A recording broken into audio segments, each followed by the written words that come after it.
one that would end their little performance for good. When people look at me now, they see the hotel, the marble floors, the glass lobby, the name etched in gold above the entrance. But what they don't see is the noise that used to live inside this family. My grandmother, Sharon Bennett, built everything from one roadside motel in Vermont. She was 21 then, my age now, and everyone called her foolish. But she turned those doubts into brick and revenue. By the time I was born, the Bennett collection had become a name people whispered with envy. My mother, Brenda, inherited none of Grandma's patience, only her pride. To her, success wasn't about building, it was about being seen. She loved camera flashes more than blueprints. She loved control more than family. My father, Mark, was the opposite. He was calm, steady, a man who believed in doing things right even when it took longer. He ran operations for years, quietly keeping everything standing while Mom chased appearances. When I was 16, I watched that balance collapse. I still remember the night Dad left his eyes-tired suitcase by the door, saying he couldn't stay where love had become performance. The silence that followed him out the door was the kind that fills every corner and never leaves. After that, Brenda remarried quickly. Scott Miller, a smooth-talking business consultant who spoke in phrases like synergy and global expansion. He was everything she thought success looked like, shiny, loud, and hollow. Not long after she sent me to live with Grandma, claiming it was for stability. I knew better. I was just one less witness. Life with Grandma was quiet but never dull. Her home smelled of cedar and coffee. Her mornings began with the sound of typewriter keys. She treated me not as a child but as an apprentice. I studied architecture while she showed me what legacy truly meant: discipline, risk, and the courage to start over when others call you finished.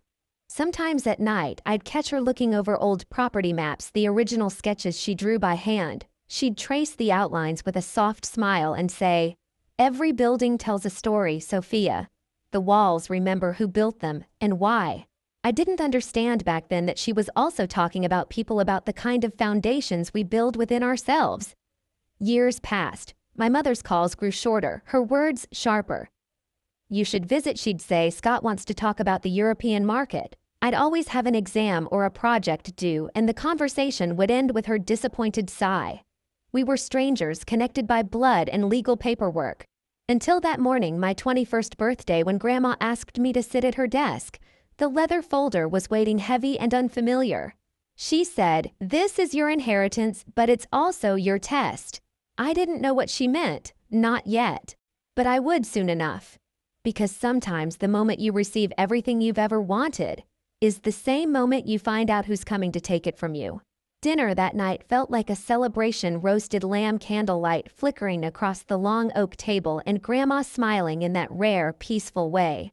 For once, the house was quiet, filled only with the sound of silver against china. I remember thinking, maybe things are finally steady.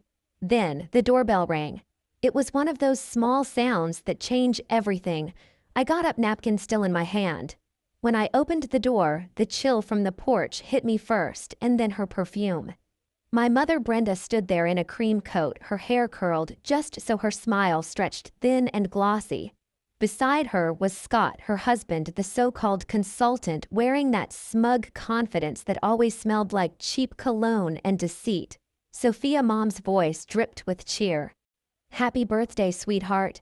We were just in the area and thought we'd stop by." Behind me, Grandma's chair scraped softly against the floor. They didn't wait to be invited in. Scott carried a gift bag, the kind you give when you already know what you want in return. Mom's eyes darted around the house, landing on the folder still sitting on the table, my inheritance. "We heard about your big gift," she said, her tone sugar-wrapped with poison. $50 million. How wonderful. I tried to stay polite. It's not about the number. Grandma wanted me to continue what she started. Mom laughed lightly, waving a manicured hand. Of course, but running a business that size isn't for children. You'll need experience, guidance. That's why Scott and I thought we could manage it together as a family." That word, family, landed like a slap. Scott leaned forward, resting his hands on the back of a chair. "It's too much for one person, Sophia. Let us help. We've already drafted a proposal." Grandma's voice sliced through his. "A proposal for something that isn't yours." The air shifted. Scott's smile faltered. Mom shot her a warning look, that same cold defiance she used to use on Dad. "Mother, please. Let's be practical." "Practical," Grandma repeated as if tasting the word. "Like when you mortgaged the Burlington property without authorization, or when you disappeared for 6 months to expand and came back with debt color drained from Mom's face." "That was years ago." "Yes," Grandma said softly. "And I remember every year it cost me." I stood there silent, the tension pressing against my ribs. The room smelled of rosemary and rage. Mom turned back to me, her voice brittle. "Sophia, don't let her turn you against me. We're family. We should rebuild together." I wanted to believe her, but the way she looked at that folder told me the truth. This wasn't about rebuilding. It was about reclaiming power she'd already lost. Grandma rose from her chair, resting a steady hand on my shoulder. "Dinner's over," she said calmly. "Some things aren't up for discussion." Scott cleared his throat, forcing a smile. "Of course. We'll talk again soon." But as the door closed behind them, I caught the whisper Mom left hanging in the air, quiet, venomous, meant only for me. "This isn't over." And she was right. It wasn't. The next morning, the house didn't feel like home anymore. The light through the windows looked different, colder, thinner, as if the walls themselves knew what was coming. Grandma spent most of the day in her study, doors closed. I could hear the faint clack of her typewriter, the rhythm steadier than my own heartbeat. Downstairs, I found the breakfast table already occupied. My mother sat with a cup of coffee she hadn't been offered, flipping through one of Grandma's old ledgers, as if it already belonged to her. Scott was pacing by the window on the phone, whispering phrases like potential restructuring and joint control. They didn't see me at first, and for a second, I watched them, two intruders wearing family as camouflage. Mom finally looked up, her smile crisp. "Morning, sweetheart. We were just brainstorming a few things. You know how to keep the business stable." "Stable?" I asked, keeping my voice even. "It's been stable for 50 years. She ignored the jab. "You're young, Sophia. You have your studies, your friends. You don't need to stress about payrolls or legal documents. That's what family is for." Scott nodded, his tone oily. "Let us take care of the boring parts. You focus on your degree." I felt my pulse climb, but I said nothing. Instead, I walked over to the counter, poured myself a glass of orange juice, and let the silence stretch until it started to itch. Then I turned to them. "Does Grandma know you're here?" Mom blinked, lips tightening. "She's resting." "Right," I said quietly. "Then maybe let her rest." Their eyes followed me as I left the room, every step echoing like a dare. That afternoon, I went to Grandma's office. She didn't look surprised when I told her what I'd seen. She only sighed and said I was hoping they'd at least pretend to wait a week. "Do you want me to call the lawyer?" I asked. She shook her head. "Already did." She opened her drawer and pulled out a folder, another one identical to mine. "There are things you don't know about your mother and Scott. Financial documents, deals that were meant to be hidden." My stomach tightened. "Why didn't you tell me?" "Because sometimes," Grandma said, her eyes meeting mine, "the only way to teach someone how to defend what's theirs is to let them feel how easily it can be taken." We spent the rest of the day quietly preparing. Grandma called her attorney. I combed through old files labeling transactions that didn't add up. The evidence was there: payments, transfers, ghost accounts. By the time the sun set, the house smelled of coffee and dusted paper. Grandma looked tired but calm. "Tomorrow," she said, "we'll invite them back for dinner. Let them think they've won." I nodded, understanding. If they wanted a stage, we'd give them one. But this time, the script was ours. The invitation was Grandma's idea. A polite message sent that morning: dinner tonight. "Let's discuss the transition properly." I watched her type every word with surgical precision. It was bait, dressed as peace. By 6, the table was set again, the same oak surface polished to a shine, candles waiting to burn through lies. The house smelled of roasted garlic and quiet tension. Grandma had changed into a dark navy dress, the one she wore only for formal negotiations. Her expression gave nothing away. "Stay calm," she whispered as she placed a silver folder beside my plate. "Let them talk first." At 7, sharp headlights swept across the gravel driveway. The front door opened without a knock. My mother entered first, her heels clicking like a metronome of entitlement. She wore red, bold, deliberate, the color of control. Scott followed close behind, tie-loosened grin, wide. Mom said sweetly, kissing the air near Grandma's cheek. Sophia. Her voice was smooth but sharp underneath, like glass wrapped in velvet. I'm glad we're doing this properly, Scott added. Family decisions deserve transparency. I almost laughed. Dinner began in a polite silence. Plates passed, wine poured, but I could feel their impatience, the way Mom's fingers drummed on the table, how Scott's eyes kept flicking toward the silver folder by my hand. Finally, Mom couldn't resist. So, let's be honest, she said, setting down her fork. Managing a business of this scale is complex. It's unreasonable to expect a 21-year-old to handle it alone. Grandma sipped her wine, saying nothing. Scott leaned forward, voice confident. We've already outlined a plan. I'd handle financial optimization, Brenda would oversee PR, and Sophia, well, she could shadow us for a while, learn the ropes. Their words weren't proposals. They were instructions. I set my fork down. You mean I'd sign the ownership over to you both and you'd manage it? Scott's grin tightened. Temporarily. Grandma looked up, eyes unreadable. And how exactly would that benefit Sophia? Mom's smile grew wider. It would benefit everyone. We're family after all. That word again, family. It felt filthy in her mouth. I took a slow breath. You're right, I said quietly. We are family. She leaned back, satisfied. Good. Then let's. Which is why I cut in. It's time we stop pretending this is about love. Her expression froze. I pushed the folder toward the center of the table. You wanted transparency, fine. Let's start with this. Scott reached for it, but Grandma's hand moved faster. She opened the folder, her fingers tracing the first page. The sound of paper sliding filled the room, crisp, final. These, Grandma said, are bank statements from the Burlington account. Withdrawals made under Brenda Bennett's signature. Funds that never returned. Mom's face drained of color. Mother, that's absurd. And Grandma continued evenly. These are emails from Mr. Miller's consulting firm. Proposals for overseas expansion projects that don't exist. Signed by both of you. Scott's jaw clenched. You had no right to. I had every right. Grandma interrupted, her voice steel. You tried to mortgage the core hotels under shell companies. You thought I wouldn't notice. The air grew thick. I could hear the fire crackling in the hearth, the only sound brave enough to speak. Mom's eyes darted to me, desperate. Sophia, this isn't true. She's twisting things you can't possibly believe.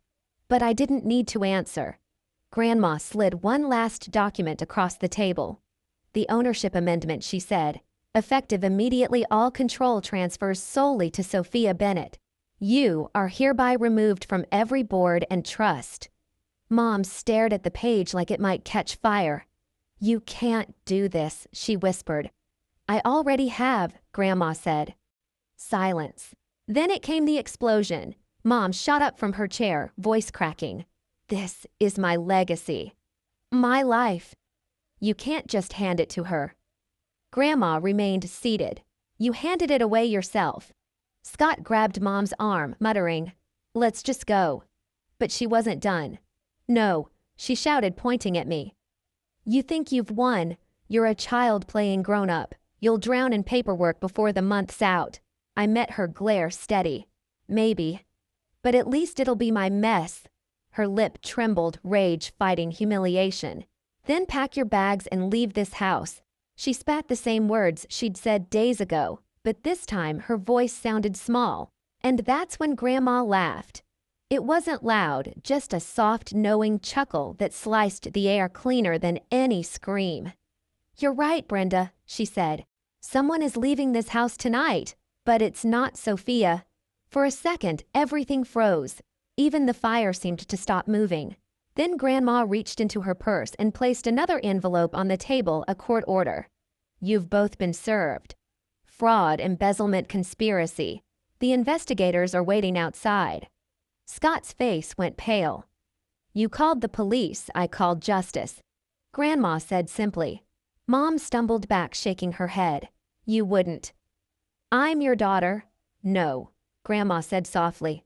You were, until you sold this family's name for a mirror and a title. Two officers entered quietly, their presence polite but final. Scott didn't fight. He just stared at the floor as they led him out. Mom followed her breath, ragged eyes, wild, caught between disbelief and despair. When the door closed, silence filled the house again, but this time it was different, lighter, cleaner, the kind that heals instead of haunts. I sank into my chair, my chest tight, hands trembling. Grandma placed her hand over mine. I'm sorry you had to see that. No, I whispered. I needed to. She nodded, once her eyes glassy but strong. You handled yourself better than I ever did. I looked at the empty plates, the folded napkins, the remnants of the storm we'd just survived. Do you think she'll ever forgive us? I asked quietly. Grandma sighed. Forgiveness is for people who admit what they've done. Your mother still thinks she was robbed. The fire popped softly, throwing gold across the table. I realized then that this house, the same one where my father walked out years ago, where every fight echoed louder than love, finally felt still, safe. I stood and walked to the window. Outside, red and blue lights painted the driveway. Scott sat in the back of a cruiser. Mom stood frozen near the porch, mascara streaking down her face. I didn't feel triumph. I didn't even feel relief. Just an ache, deep and quiet, for the family we could have been. Grandma joined me, her reflection beside mine in the glass. You did good, Sophia, she said. You didn't raise your voice. You raised your worth. Her words settled in my chest like something permanent. And as the last car disappeared down the hill, the night finally exhaled. We didn't toast, didn't celebrate. We just sat in the quiet glow of the fire, two women who'd survived the same bloodline in different decades finally breaking the pattern.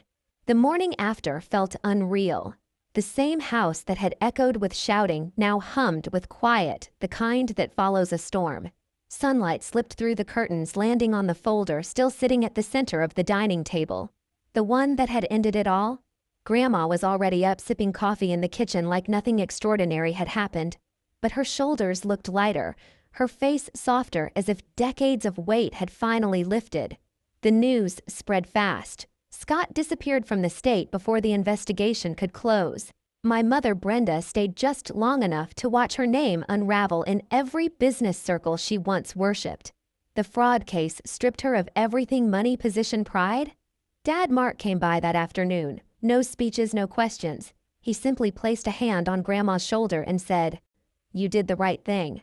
When his eyes met mine, they didn't hold pity, only pride. Weeks later, life began to look almost ordinary again. I finished my final architecture presentation, graduated top of my class. Grandma insisted we celebrate quietly at the hotel's rooftop. No press, no guests, just us. She raised her glass and said, "To new foundations." And as the city lights glowed below, I realized that was exactly what this was: a rebuild. Not of property or reputation, but of peace. For the first time in years, I didn't feel like the leftover of someone else's legacy. I felt like the beginning of my own. I used to believe legacy was about bloodlines and last names, but I've learned it's about